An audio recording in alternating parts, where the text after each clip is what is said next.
I'm Lara de Bruijn. I'm the costume designer for the two-character play. I actually started my theater life as an actor in my undergrads when I was, not in my undergrad, but way before that. In high school I started as an actor and then worked in stage managing and worked as assistant directing, but always the costume part always was fascinating to me.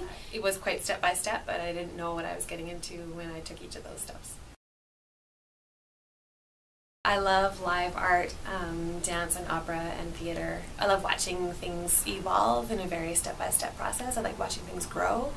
To be able to start from a beginning place where you have a script and you have dramaturgy and you have a director and you have ideas and you have research, and just having all of this paper stuff and this emotional connection, all these things turn into something that is on bodies, on a stage, in a space. All the areas are doing those things at the same time. There's a new contribution every time you add a new person. So we have a director, and then you add a set designer, and you add your lighting, and you add your actors, and you add an audience.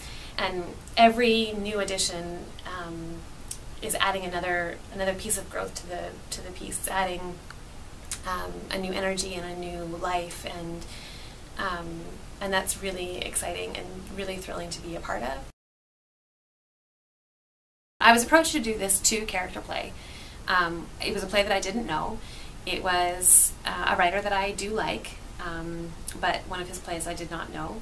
It's not done very often, and it's turned into this really incredible, mesmerizing piece that I had no idea going into what it could become. I have two phenomenal actors that I get to work with. Amanda has this incredible, intense connection to her work and to her character and to this play. As a designer, it's such a thrilling place to work from, because you can have these great conversations about the quality of the fabrics and the weight and the emotion of every single piece. In the show, there's a coat. There's supposed to be a fur coat, and I was looking for a fur coat in June, in the hottest time of the year.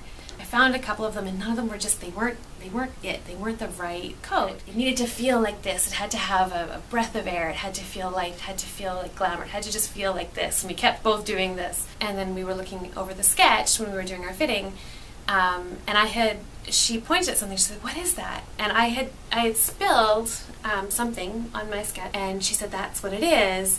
And what it looks like is a fur stole. And so we both started to laugh and said, well, that's what it needs to be. It needs to be a fur stole. So we bought some fur and made her this piece that has now become a complete character in the show on its own.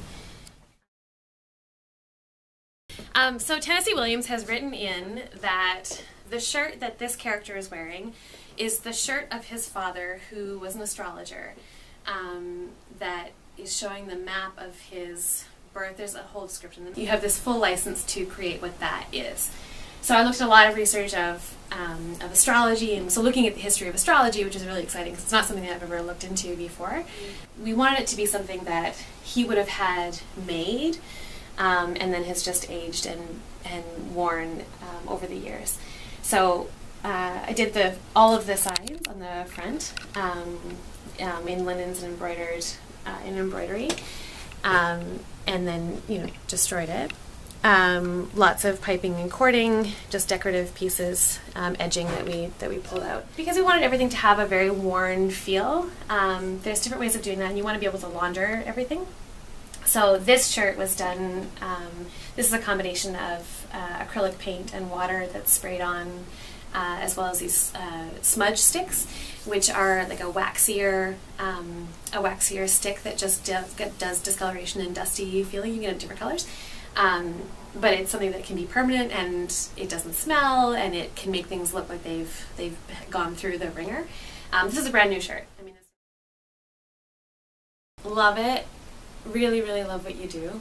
It's the most rewarding experience if you really love it. I mean, this is a show that I came into one of our first design run-throughs that we had a couple weeks ago, and couldn't pick up my coffee because I didn't want to miss a thing. It is so mesmerizing, and it's mesmerizing. It's got this incredible intensity, and to be able to be a part of that, and the pride that you can feel in that work, that you're a part of creating this thing.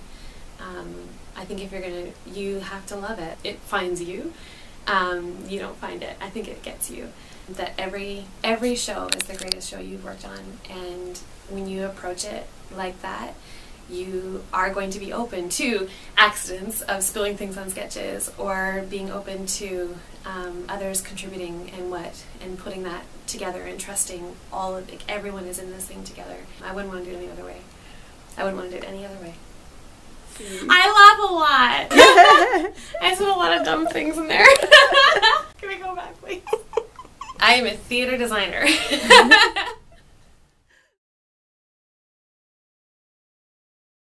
My name is Jake Fine. I'm Who knows about this play, actually? Since like 20 years ago, I think. How did you come across it?